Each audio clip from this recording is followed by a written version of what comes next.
வணக்கம் மக்களே. நான் என்னோட கல்யாண வீடியோ ஒன்று போட்டிருந்தேங்க.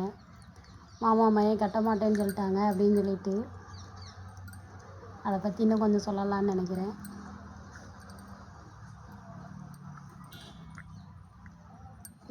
இப்போ தாங்க பார்த்தீங்கன்னா, இப்போ நகை விலை 1,00,000 1,50,000 வரைக்கும் போகுன்னு சொல்கிறாங்க.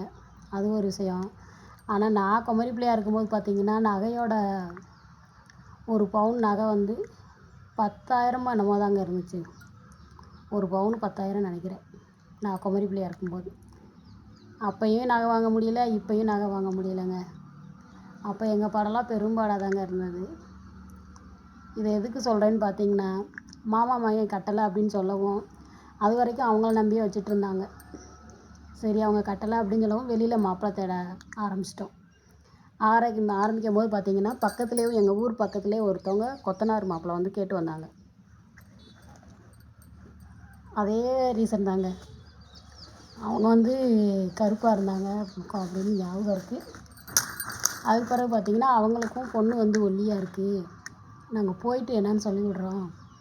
எங்கள் வீட்லேயும் அவ்வளோவா வசதி இல்லைங்க. நான் வளர்ந்தது எல்லாமே பார்த்தீங்கன்னா ஐயாப்பத்தட்டை தான் வளர்ந்தேன். அப்பா அதான் வேலை பார்க்க அவராட்ட சௌகரியத்துக்கு இருக்குது, அந்த மாதிரி இருந்தாருங்க. என் கூட பிறந்தது 6 பிள்ளைங்க. அதனால் நான் போய் தாத்தா பாட்டிகிட்ட தான் ஐயாப்பத்தட்டை தாங்க இருந்தேன். என்னை வளர்த்தது, படிக்க வச்சது எல்லாமே அவங்களோட பொறுப்பு தான். எனக்கு ட்ரெஸ் எடுத்து கொடுக்குறது எல்லாமே அவங்களோட பொறுப்பு தான். அப்படிங்கும்போது எங்கள் ஐயாவுக்கும் அப்பத்தாவுக்கு ரொம்ப கவலை.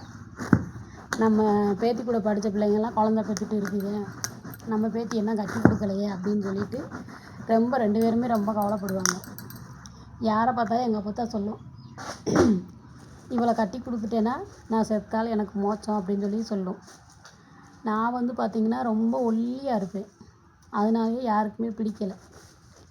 பொண்ணு நல்லா புசு புசுன்னு இருக்கணும். இப்போ தான் குண்டாக இருந்தால் வேண்டான்னு நினைக்கிறாங்க. அப்போல்லாம் பார்த்திங்கன்னா ஒல்லியாக இருந்தால் பிடிக்கலை. நான் ஒல்லினாலும் ரொம்ப தட்டைக்குச்சியாக இருப்பேங்க.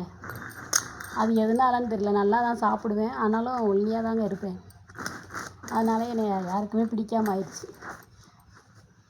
பிறகு பார்த்திங்கன்னா, எனக்கு அடுத்து இருக்க தங்கச்சியும் குமரி பிள்ளை ஆகிட்டா.